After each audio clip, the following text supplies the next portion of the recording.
Good evening and welcome to my channel, First Time Mum and Son. My name's Susie, I'm 43 and nearly 6 months ago now I gave birth to my beautiful son Blue. I gave birth via caesarean section, which actually was not my intention. Like many people, I wanted a vaginal birth, either at home or water birth at the hospital. That wasn't to be. I would like to share my birthing journey with you, but I'm going to do that on another video, as it might help somebody that's going through a bit of anxiety surrounding C-section, and maybe I could put to rest some of the concerns about it. There are sure a lot of horror stories out there, and that's perhaps why I was so adamant in the beginning that it was not going to be for me. But as anybody that's had a baby will probably tell you, that birthing plans don't always go to plan. So it's good to have a few options and some information to support that. So what I would like to do today is talk about baby chairs. And the reason why I want to talk about bouncers and chairs is because Blue's actually grown out of he's the one that we've been using the most. I've got it here with me, and this chair has been an absolute godsend. I shall give you a little bit of a show on it. So if I just give you a show, it has got rubber on the bottom, which means it doesn't slip. It's quite a fairly upright position. He's used this one probably from about 8 weeks up until, well, this week really. It has got a rocking action and a static action. He's mostly been having it in a rocking action. This little mobile goes into different positions. I haven't really used it, to be fair. He never really seemed to be interested in it, so he just had his other sort of toys and bits of pieces in it.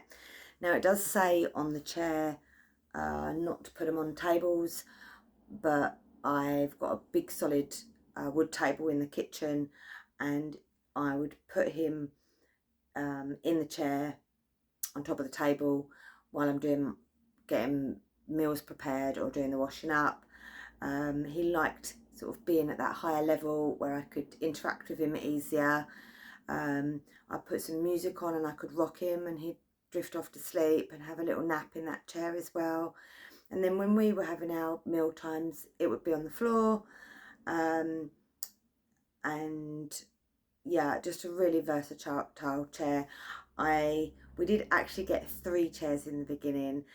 Something that you are not prepared for as a first time mum is the amount of stuff that you end up accumulating, and just trying to sift through what you actually need before going out and going crazy buying loads of things.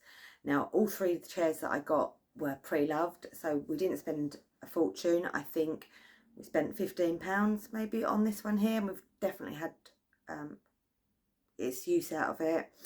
The other chair is with his grandparents. It's a little Fisher Price one. He grew out of that several weeks ago. He wasn't in it for very long, but we just used that for meal times to pop him in there. We could rock him with our foot.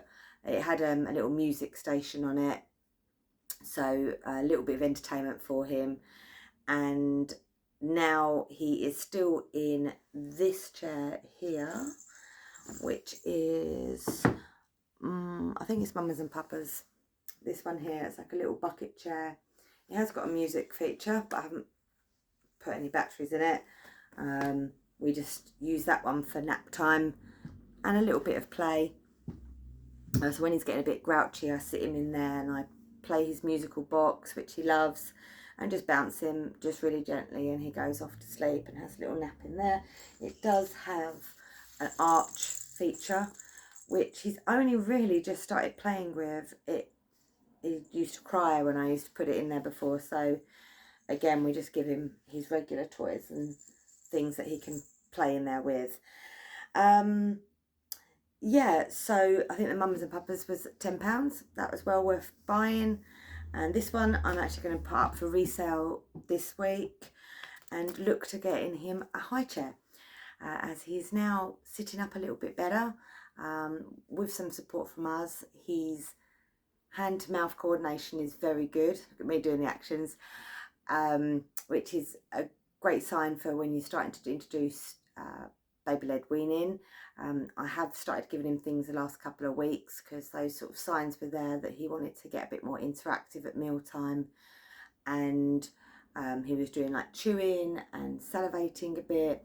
I actually started his feeding journey a few weeks early because his teeth are coming through, and I wanted to give him something to help cool down his gums, and pieces of cucumber seem to do the trick, and little bits of watermelon. You just have to obviously watch them like a hawk and make sure they're sitting upright when you're giving them any foods. I hope you found these videos useful. If you did, then please feel free to subscribe so you can check out some other videos that I'm going to do, just on recommendations, my personal experiences, and some tips as well. Hopefully Blue will be able to join us the next time, and have a lovely evening. Thanks for watching.